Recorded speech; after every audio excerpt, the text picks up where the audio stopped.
هدوم قديمة روبابيكيا يعني، وحفلة وأضواء مصورين وصحفيين وناس داخلة وناس خارجة وتذاكر وعاشة وشركات دعاية، وأنا وهشام متحفلطين ولابسين اللي على الحبل كله، والهالب بتخبوا الشقة من الصحفيين ولا سارة برنار. جريت أجرب حضرتك وإحنا مش واخدين بالنا يا دي الفضايح. طب أنت تتفضحي في الأوساط الراقية بتاعتك أنت حرة، إنما إحنا نتفضح ليه؟ لو وصل الخبر لنقابة الأطباء نعمل إيه؟ أسرح بشنطة فيها حقن على البيوت؟ وأنت يا أستاذ ده ما أنت شاب دماغي طاقة، نبهني قول لي. أقول لك يا دكتور، قول لي نسألها الهدوم دي جايباها منين؟ أي عيل صغير لازم يخطر على باله سؤال زي ده. والله كفاية اللي حصل لي. يحصل لك إيه؟ أنا أخرج بعد الحفلة واحد يوطي عليا يقول لي تعالى أعمل إعلانات شربات حريمي في التلفزيون. روح. أروح فين؟ هتروح مسيرك، هتروح وانا هلف برضه في شنطه الحقن دي. امال هنعمل ايه؟ ان شاء الله. اذا كنا ما فهمناش اذا كان عندها هدوم ولا لا. انا اتهيألي ان عندها بوتيك، عندها اتيليه، انما مخزن هدوم قديمه ده كلام. اهو ده اللي ما شفتوش ولا هشوفه. لا لا لا لا، ده كتير قوي عليا. انت ناسي انا مين؟ لا لا لا لا، انا من بكره هعمل مزاد وابيع هدومي علشان اديلك فلوسك انت. فلوس ايه؟ انت فاهم ان انا بتكلم على الفلوس؟ الفلوس يا هانم تتعوض، الدور والباقي على السمعه اللي ما تتعوضش. انا في ايدي مهنه اقدر اجيب فلوس في اي وقت. دور والباقي اللي ما عندوش مهنه ولا عنده شطاره، عايش في وسط ناس بتنحت في الصخر وهو قاعد تتعنقص عليهم بس. تقدر تقولي لي ايه مميزاتك؟ ايه مواهبك؟ ايه شطارتك؟ كنت انت ولا هي؟ لا يا سعاده البيه ما تشاورش عليا، انا رحت معاكم البتاع ده وانا مش فاهمه ايوه حاجه. الست هانم خدتني لبستني ونظفتني وعلمتني اعمل ازاي وانا عملت. ايوه زي القرود، ما تقولهاش اقولها انا بدالك، لكن عملت اللي اتقال عملته. عايزيني اعمل الصح علموهولي، انا من ايدكوا دي لايدكوا دي. انت واضحه، على الاقل بتعترفي بغلطك وبخيبتك. يا سعاده البيه انا مش خايبه، انا اللي اعرفه قلت عليه. انا ديت انجر لي كرسي، اغطي لي سلك عريان، استعدل رفرف مخبوط، اشوف لي شغلانه اكل منها لقمه وبالليل اتقلب زجلوس انام. يعني ما انا شاطره قوي في الحاجات دي وعايزه اتعلم، عايزه انحت في الصخر باسناني، بس علموني الصح. طلعت من العجينات زي الشعره بالظبط، يعني انا اللي غلطانه دلوقتي. انت لسه بتكبري؟ انا مش بكابر، هناك فرق. ايوه في فرق. دي جربوعه، انا هانم، انا اتولدت هانم وهموت هانم، بس بعد عمر طويل. العالم كلها لازم تعرف الحقيقه دي. اللي ربوني وخلفوني ماتوا وسابوني وانا صغيره في الحياه ديت، مش ذنبي ابدا. لكن جربعه مش هتجربع، ذل مش هتذل، فقر مش هفتقر. عايزين ايه كمان؟ انا عايزه اسالك سؤال واحد، انت ازاي بقيت دكتور شاطر بالطريقه دي؟ عشان اهلي علموني وانا كنت قد المشوار، عشان كده تعبهم جه بفايده. طيب انا اهلي ما علمونيش، جوزوني وانا كنت صغيره خالص. ما انا كمان اهلي ما علمونيش. جوزوك وانت صغير خالص؟ يتموني وانا صغير. انا اهلي ماتوا وانا عندي 14 سنه. يتيم زيي كبد امك يا ضنايا. ايوه كان ممكن اضيع بمنتهى السهوله. السكه كانت واضحه ومغريه قدامي، لاني في السن ده اتعرفت على شله عيال مقاطيع كانوا بيعملوا كل الموبقات اللي في الدنيا. كل كل شيء غلط يعملوه، من اول الصرمحه في الشوارع لغايه الشم والحقن والحبوب. عواطليه؟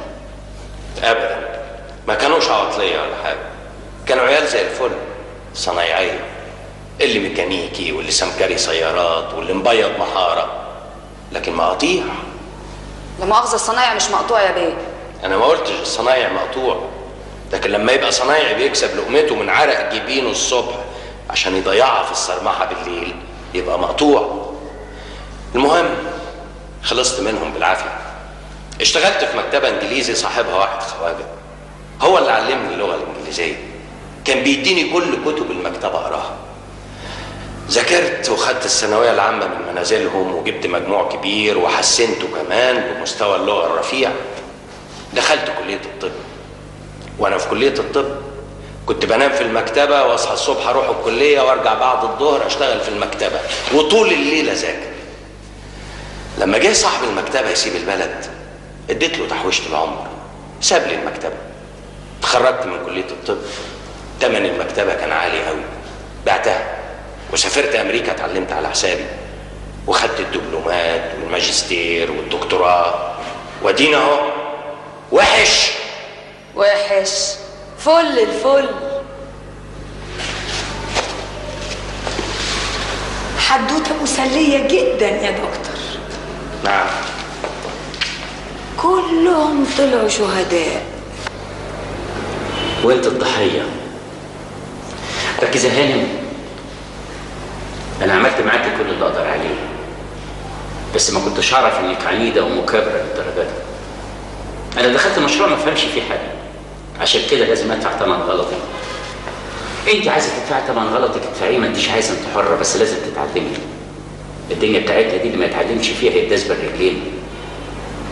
لازم تشتغلي، لازم تبقي منتجه، مش عشان تجيبي فلوس وتاكلي، لا، عشان المجتمع يستفيد بيكي، تبقي مفيده، عشان لما تموتي بعد عمر طويل زي ما قلت كده تبقي سبت فراغ، مش اي كلام.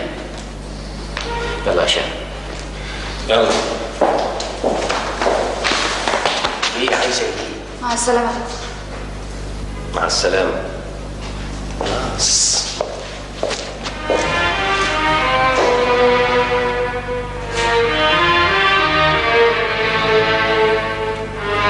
امسك كويس يا هشام. حاضر. نشف نشف. كلبس اصغر. ها اسيب؟ مش قوي. اوكي. مش قوي. اوكي. امسك جري على المعمل، قدامك 10 دقايق على ما اشيل الزوايا دي وانضفها. على فكره مدير الاوتيل كلمني من شويه. عايز الفلوس طبعا. واحده واحده واحده واحده يا دكتور هشام. اوكي. هنخيط دي الاول. اوكي. ها تدفع له الفلوس؟ طبعا، وانا ناقص فضايح. لا هات ابره صغيره. انا همسك العصب الكبير وانت تاخد الغرزتين دول. اوكي. هات الابره. شويش. حاضر. شويش. الله. طب وشركات الدعايه؟ ما دفعوا حاجه، دول حطوا شويه معروضات وسحبوا النسبه بتاعتهم. وفلوس الضرايب؟ خلاص خدوها، خدوا حقهم على الواقف، يعني ملهمش حاجه. طب والتذاكر؟ رجعت ما رجعتش هم ملهمش دعوه. نعم. يعني دول ان شاء الله هنتدبس فيهم. انا اللي هتدبس فيهم، مالك انت. بس انا همسك العصب الكبير. حاضر. اوكي. شويش. شويش يا هشام. اوكي. شويش. ايوه. قول يا دكتور. مش نكلمهم برضو نطمن عليهم؟ بعدين، مش وقته. ايوه.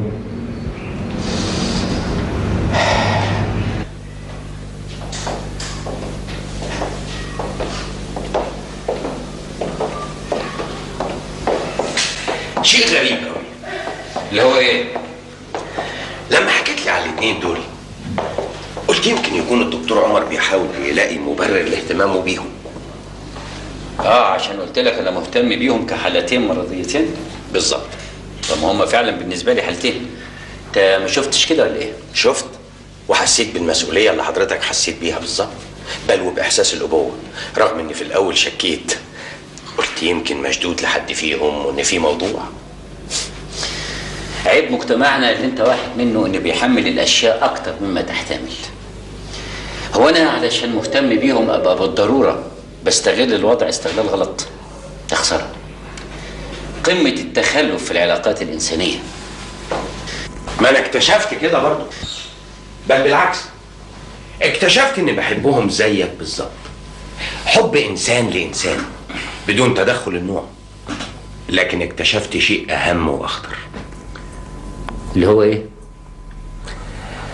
انا هسأل حضرتك سؤال، انت شايف انهم محتاجين لك؟ بالتأكيد ايوه. بالعكس، انا شايف ان انت اللي محتاج له. لو دققت كويس هتلاقيهم هم اللي في مركز قوة. الوحدة والفراغ العاطفي اللي انت عايشهم بيدفعوك انك تدخل حياة الناس دول. المرضى بتوعك محتاجين لك لكن لفترة، بعد ما بيخفوا خلاص ما بتشوفهمش. لكن انت محتاج للي يحتاج لك انسانية. انت متعطش لواحدة زي بكيزة وبنت زي زغلول بكل ازعاجهم وقلقهم ومقالبهم كمان، عشان تزعق فيهم وتديهم درس في الاخلاق وتعمل لهم بصبعك كده اهو. انت محتاج لصخب الحياة اللي بتفتقده، محتاج لنبض الحياة اللي قرب يموت جواك. هشام انت عايز مني ايه بالظبط بقى؟ بالعكس، انا مش عايز اي حاجة. حضرتك عارف كويس ان انت استاذي وصديقي والقدوة اللي دايما بحتذي بيها. انا احساسي وانا بكلمك اني بكلم نفسي في المراية بالظبط. تخيل، اكتشفت اني زيك بالظبط في احساس الوحدة والفراغ اللي انا عايشه. لكن في فرق بيني وبينك. فرق سن؟ لا، ما فيش حاجة اسمها سن. الانسان يقدر يبتدي حياته حتى لو وصل لسن 80. الفرق اللي انا اقصده اني مش عايش الوهم زي حضرتك. انت مثلا طول عمرك عايش عشان بنتك، لكن مش عايش معاها. بنتك بالنسبة لك تمثل فكرة، لكن هي نفسها حتى لو رجعت من نمسا برضه هتفضل مش موجودة. الو، انا الدكتور عمرو. ايوه يا عم صالح. ايه؟ تلغراف من نمسا؟ احلف. جه امتى؟ بعد انا ما نزلت بقى. طب اقرا لي اهو. لا مش هتعرف تقرا اللي فيه، انا جاي لك حالا. خير. هو الظاهر ان المحاضرة عن الوحدة والفراغ اللي انت اديتها لي ما عادش ليها لزوم. يعني ايه؟ في الغالب التلغراف ده من شهيرة قايله لي فيه هتيجي امتى.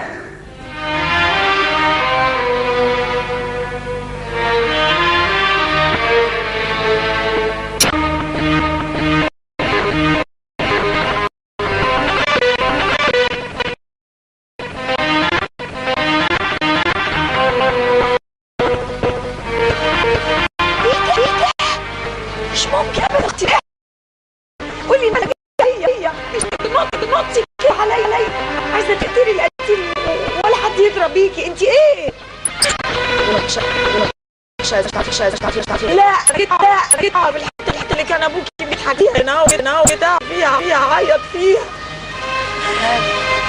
مفيش حاجه، انت مالك؟ مفيش حاجه ازاي وانت عينيك زي القوط؟ اللي عايز يعيط ومحدش يشوفه يقعد في اوضته ويقفل عليه الباب. قرفت من اوضتي، مش عايزه اروح اوضتي، اتخنقت خلاص، مش عايزه اشوف البيت كله. كل ما ادخل في اوضه الاقيها ضلمه وفاضيه من غير اي حاجه.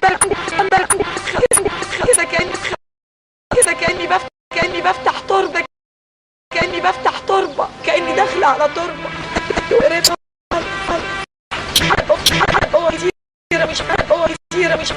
مش عارفه فين ولا فين، وكلهم فاضيين. وشوفك كده يقول بتكرهي البيت. مش هو ده نفس البيت برضه اللي كنت بتكرهيه من 25 سنه؟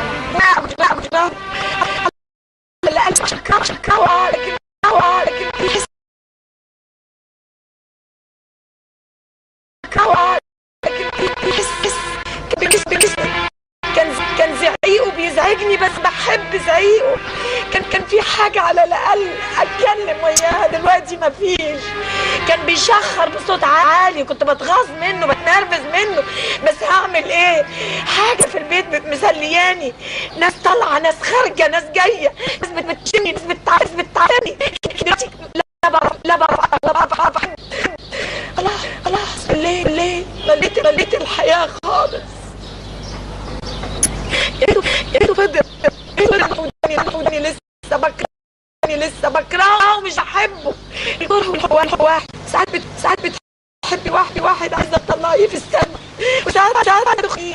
هو نفس الاحساس، بس يبقى عندك احساس. انا تعبت قوي.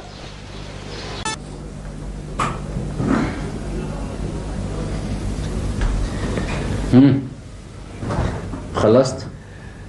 خلاص فاهم البنجو، علقت له محلول. حضرتك عايز مني حاجه دلوقتي؟ ليه رايح فين؟ عندي مشوار لمستشفى القلب. لا خليك انت هنا في المستشفى عشان انا نازل. خير؟ التلغراف طلع من شهير رايح دلوقتي في المطار استقبلها. صحيح؟ الف مبروك. بس انت ما تسيبش المستشفى ها؟ طبعا يا دكتور، بس انت اول ما توصل تطمني. ماشي.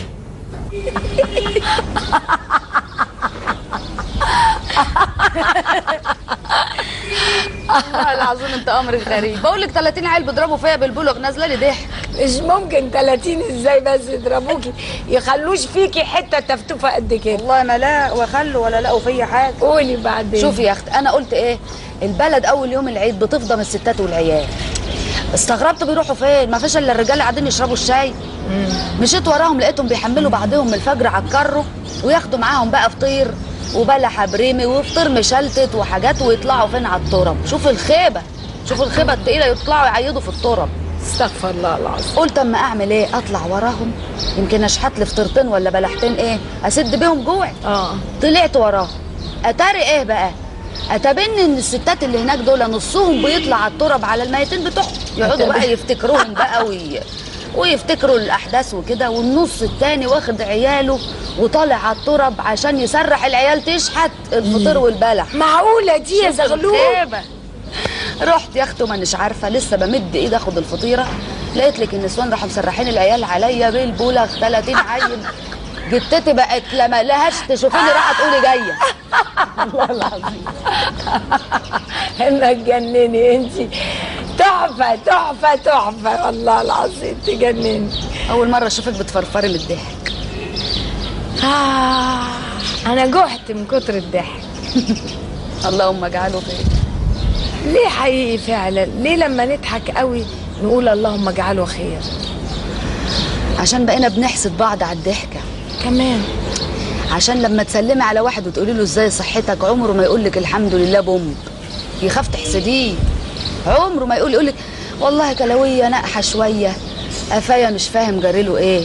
الناس بقت تحسد بعض على الخير. عارفه انا شفت كده، حتى الستات تبقى قاعده كويسه مع جوزها ومبسوطين جدا، تيجي تساليها ازيك وازاي جوزك، ده ضاربني، ده عاملني، ده ما بيدينيش ولا مليم، وهي ايه بتشيل العين من عليه. طبعا كده وبتحبه وبتموت فيه، ولو طلقها تمشي تكلم روحها في الشوارع. حاجات غريبه احنا والله. هناكل ايه؟ ناكل؟ عايزه تاكلي؟ مفيش ولا لقمه. من ده؟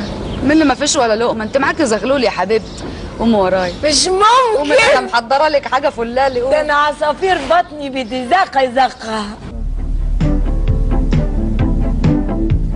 لما تكمل سوا بسرعه. ما انا هعوز مصر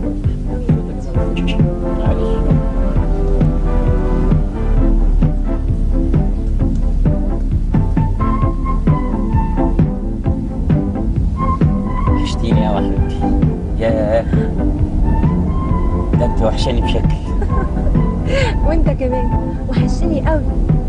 الله، مصر اتغيرت قوي يا بنتي. ايه ده؟ مالوا الحاجات دي امتى؟ اولا الحمد لله على السلامه.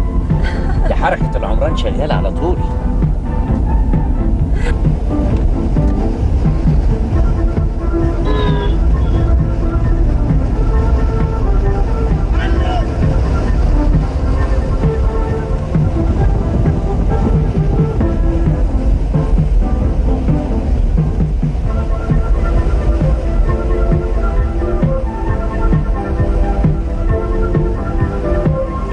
ايه الشاتيه ده يا دادي؟ جديد؟ لا جديد ايه؟ ده مبني من قبل انت ما تسافر. ده قصر البارون امبان. مش فاكراه خالص.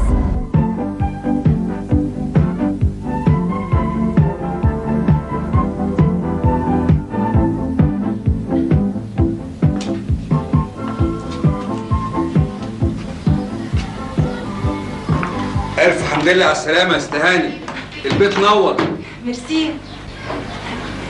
البيت ماله صغر كده؟ صغر ازاي؟ كش يعني؟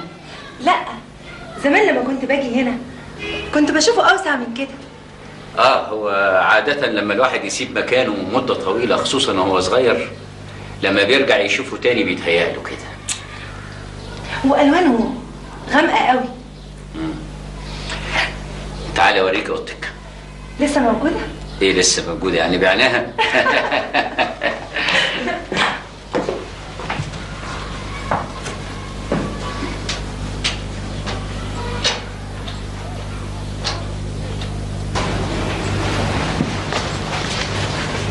الله، لعب القديمة لسه محتفظ بيها لحد دلوقتي يا دادي؟ طبعا محدش لمس هنا اي حاجة. عمك مصالحي كان يخش الأوضة ينظفها ويسيب كل حاجة زي ما هي. مفيش أي حاجة اتغيرت. لما عرفت إنك جاية غيرت لك السرير بسرير كبير على مقاسك دلوقتي. وحشتني يا دادي. أنت وحشتيني أوي يا شهيرة. الغدا جاهز. ماما يلا يلا. عارفه امتى بقى؟ خلاص قرب السلق اهو. انت بتعرفي تعملي حاجات كتير. انا هعلمك تطبخي. انت عارفه لو دقتي طبيخك هتحبيه قوي حتى لو كان عك عشان تعبت فيه. طب ما دام انت بتعرفي تطبخي كده جامد، تسلقي ارنب وتعملي حاجات كده كويس، ما تطلعي بره في الشارع. اعمل ايه في الشارع؟ تشتغلي طباخه.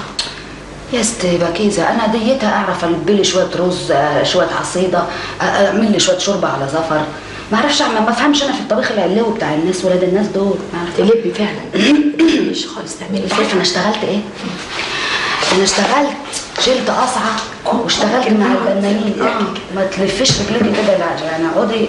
ايوه كويس. شلت قصعه وطلعت بيها مع البنانين على السقاله.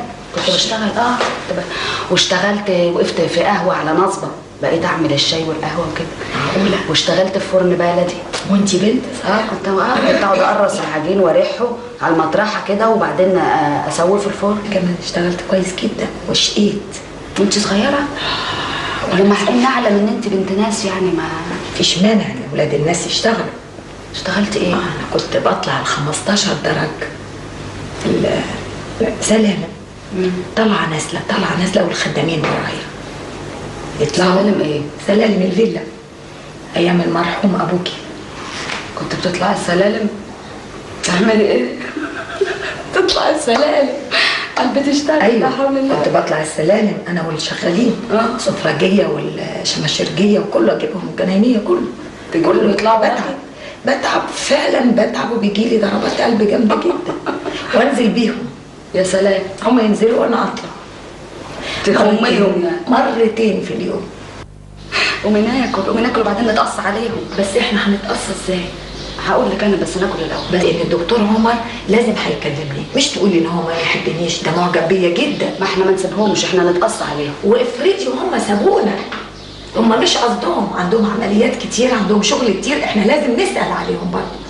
يعني ده احنا نبقى احسن شويه يعني. لا مش بكرامتك. بكرم الى ان يقول لك انت مش نافعه في حاجه، نتجوز بعدها على طول ان شاء الله. هو هيجيب الواحد تعب في حياته خلاص يا زغلول يا طلع السلالم.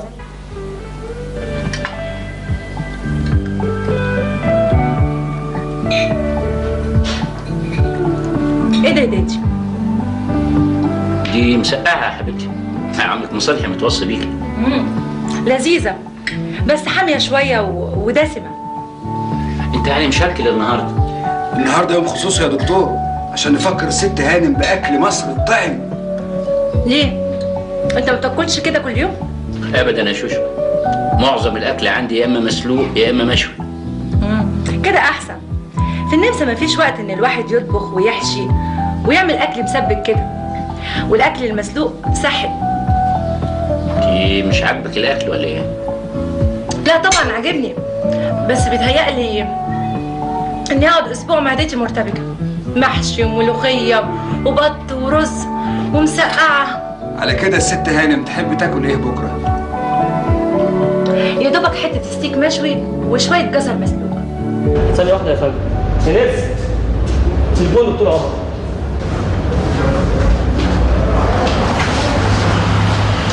الو دكتور عمر راح المطار. دكتور هشام بيمر على عيانين. نقول له مين؟ زغلول؟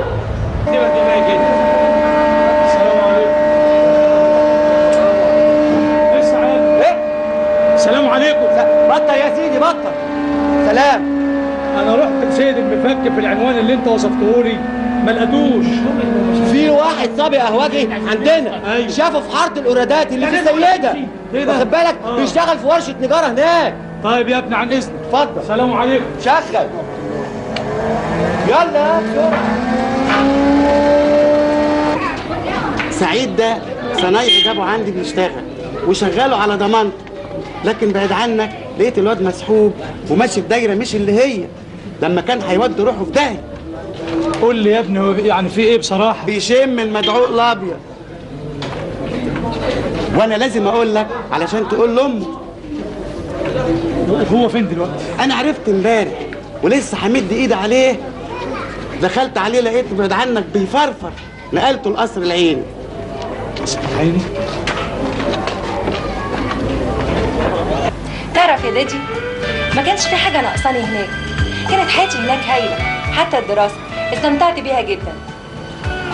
ودلوقتي يا حبيبتي ناوي على ايه؟ مش عارفه، انا كنت مخططه لحياتي هناك، ومامي وانكل ابراهيم كانوا جايبين لي منصب كويس قوي في البنك. وحتى كانوا جايبين لي عريس نساوي؟ شاب كويس، بس انا ما كنتش حباه، وحضرتك طبعا عارف ان دي مساله مهمه. بس ده مش من دينك. كان هيسلم طبعا. عن اقتناع؟ مش عارفه. يعني ايه مش عارفه؟ لازم تكوني متاكده طبعا، لان ده لو اسلم صوره يبقى انت ما حققتيش اي حاجه. المهم من كتر جوابات حضرتك ليا بان انا انزل مصر، فكرت وقررت ان انا فعلا لازم انزل، على الاقل عشان اشوفك وافكر معاك في مستقبلي. مستقبلك هنا في بلدك؟ مستقبلي في اي مكان انا هروح له، وفي اي حته هنجح فيها واخد فرصتي بالكامل. خلاص يبقى هنا في بلدك. دي مساله انا مش هناقشك فيها دلوقتي، انما لما اشوف. انا ما كنتش متخيل ان احنا هنتناقش خالص. كان متهيألي ان المساله دي بديهيه عندك. انت عارفه كويس قوي ان انا محتاجك في شغلي. ازاي؟ انا دلوقتي بفتح مستشفى للامراض العصبيه والنفسيه. هيبقى فيها جزء عام وجزء تخصصي. يعني جزء فيه تخصص وجزء زي ما تقولي عياده خارجيه. طب وده ايه علاقته بيا انا؟ انا هدخل فيها الكمبيوتر عشان اولا اضمن سلامه وسرعه الاجراءات، وثانيا اوفر الطاقه البشريه. انت دلوقتي تعتبري خبيره في الكمبيوتر. هتستلمي العمليه من اولها، التركيب والبرمجه والعمل اليومي. بس دي عمليه واحده وهتخلص. لا يا حبيبتي، دي وظيفه مستمره. يا دادي يا لئيم. مش تقولي بقى انك جايبني من النمسا لحد هنا عشان تستغلني؟ لئيم؟ وايه استغلك دي؟ وانا لما احقق لبنتي فرصه عمل وابداع في بلدها ابقى بستغلها؟ فرص العمل مليانه في النمسا. معلش الكلام بتاعك هينسيني ميعاد العياده. طب كويس، على بال ما ترجع هفتح شنطي واجهز. العشاء بالليل هيبقى بره. الله، في حته فيها سحر الشرق الاسطوري. لا، في حته فيها ريحه بلدك الحقيقيه.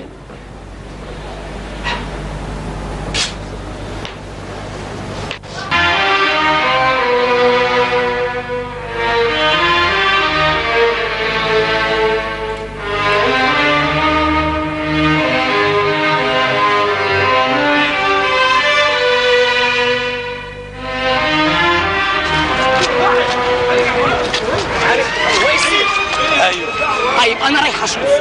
روقي بالك بس، انا دخلت الحته اللي هو فيها وسالت السرير اللي جنبه، بقول له يا ابن سعيد راح فين؟ قال لي هو صاحي الفجر. بقول له رايح فين يا سعيد؟ ما ردش عليا وخد في وشه ومشي. صحي الفجر ومشي؟ يا ترى يا ابني راح فين؟ يا ترى فيك ايه يا ابني؟ ايه دي؟ انا هدور عليه في كل حته ممكن يروح فيها. اهدي بس انت كده واطلبي من الله ربنا يجيب العواقب سليمه، وخدوا تاكسي انتوا وروحوا. يلا يا يلا مع السلامه. النبي دور عليه يا اخويا. حاضر، انا هدور عليه في كل حته.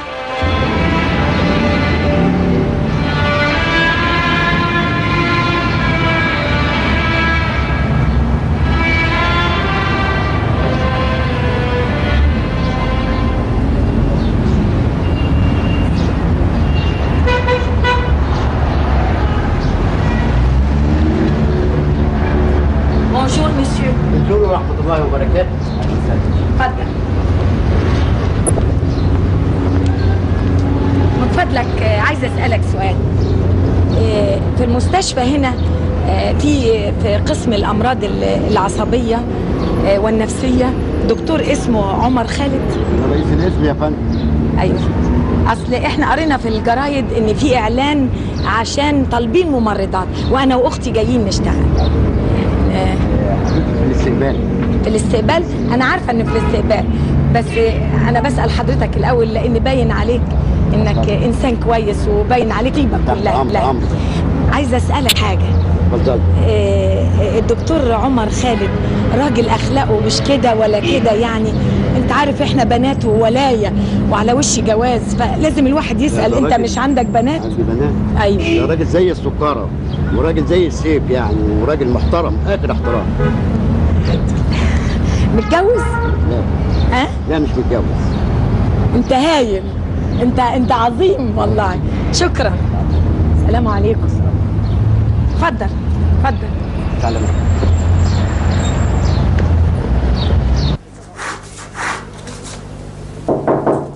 يدخل. صباح الخير. صباح الخير. حضرتك طلبتني؟ انت وراك حاجه النهارده؟ لا ابدا، خير.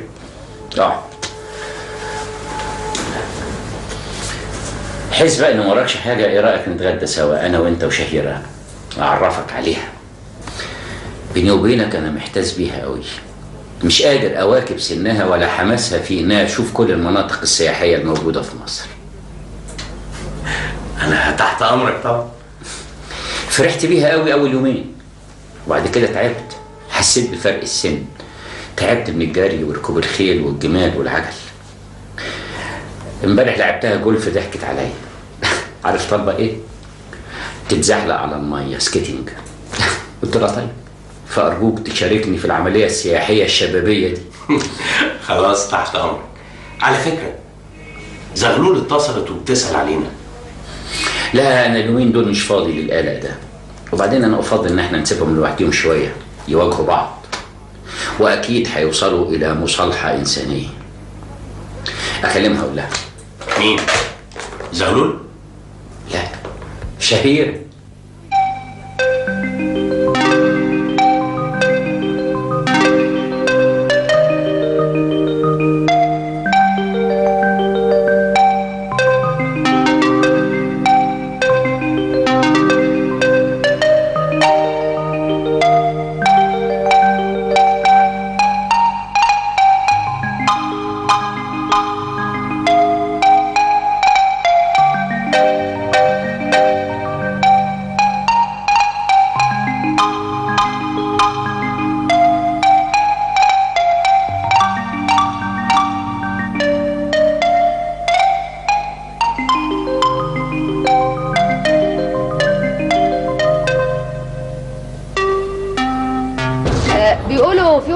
هنا ساكن يعني اسمه الدكتور عمر. ليه؟ اصل في واحده بنت صاحبتي شغاله عند واحد دكتور بتقول ان هو عايز شغاله. ما افتكرش ده عنده سفراجي. راجل؟ ليه هو ما عندوش حريم في البيت؟ الله، وانت مالك؟ انت جاي تشتغل عنده ولا تزميل؟ طب شكرا. بقول لك ايه، اسمعي. نعم. انا عندي ناس زبائن طالبه مني شغاله على 120 جنيه في الشهر. ايه رايك تشتغلي بس على شرط، وانت نازله تقشقش الحاجات اللي في الثلاجه وانت نازله تديهاني، وليا كل شهر 10%. طب ما تشغل السنيوره اللي بتتهشتك جوه دي. لا دي بنتي، ما عندناش بنات بتشتغل في بيوت. يا اختي اللي يخليك عمال تلقط الناس من الشارع عشان تشغلهم عند الناس اللي مستأمنينك واشقش لك التلاجة وتصنفر 10%. ما تشغل يا اخويا السنيوره. يلا بس تمشي من هنا، في حاجات بتتسرق. والله اديك لكمية نزل وشك فصوص. يلا اخرس اخرس. عايز تشغلني انا شكلي ده حاجه. شفتي؟ دور عليه فين؟ اجيبه منين؟ بس يا ماما دلوقتي هنزل انا وخالد ندور عليه. هو قالك مشي منين؟ انا هنزل اروح لسيد المفك، احنا بالليل، ومسيره يرجع بيته. الساعة لسه 9. ان شاء الله تكون 12. هستناه لغايه ما يرجع.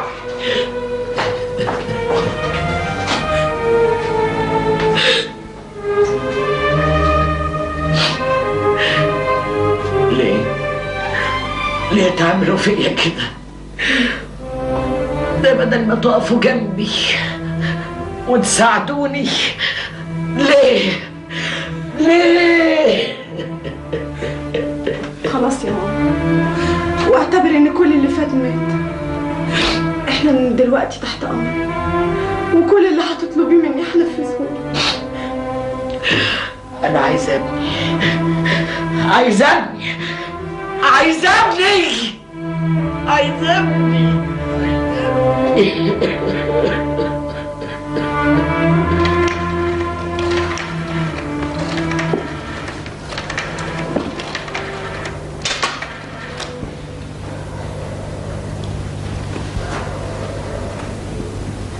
دكتور عمر خالد مش موجود؟ خرج؟ هيجي امتى لو سمحت؟ لا انا هبقى اتكلم تاني، شكرا. مش موجود. ده فين، في البيت؟ قولي لي، تفتكري يعني لو تخطيطك نجح واتجوزتيه هيقنينا؟ ايه يقنينا دي؟ يعني اكلنا يصرف علينا.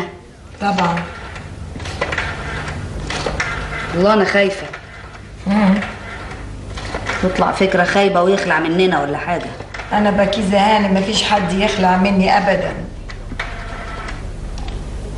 تبقى مصيبه يعني لو خلعت. جميل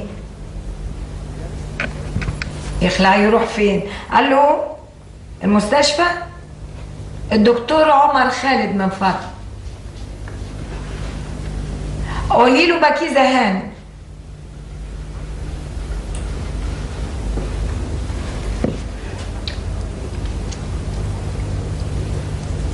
ايوه. ايه؟ بيقول لك قولي لها انه خرج.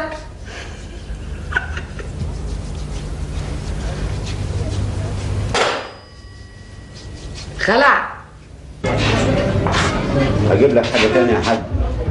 ايوه هات لي كوبايه حلبة حصى. بقول لك ايه؟ نعم. هو سيد المفك بيرجع متاخر؟ انت عايز منه حاجه؟ اصل ابن اختي زعلان مع عمه شويه وبيقولوا انه قاعد عند سيد المفك. وسبتوه؟ ليه السؤال ده؟ انا اخدمك لوجه الله. سيد المفك راجل بطال وماشي غلط. اعمل معروف، ما تجيبلوش سؤال هنا. ليه؟ يمكن يكون متراقب او بيروج. بيروج ايه؟ ماشي مع تجار السموم ويستلقط العيال الصيع ويديهم مخدر لغايه لما يركعوا تحت رجله، ويا ويلي اللي يقع تحت ايده. اعمل معروف، اذا كنت عايزه بعيد عن القهوه، احنا مش ناقصين مصايب. طيب انا بس هساله عن الولد. تعال اوري لك بيته.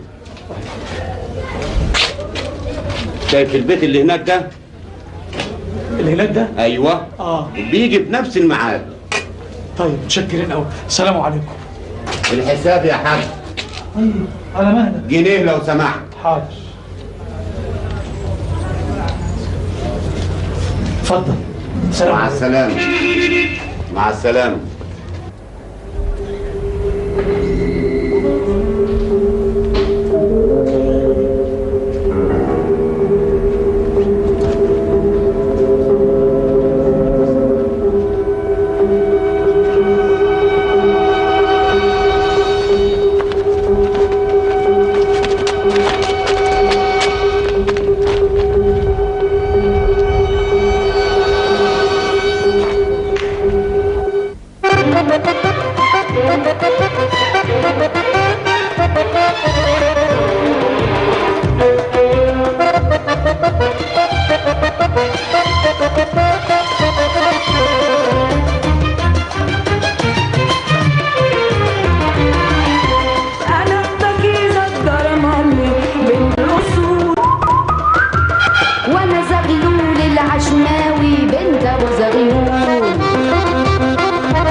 وانا زغلول العشماوي بنت ابو زغلول.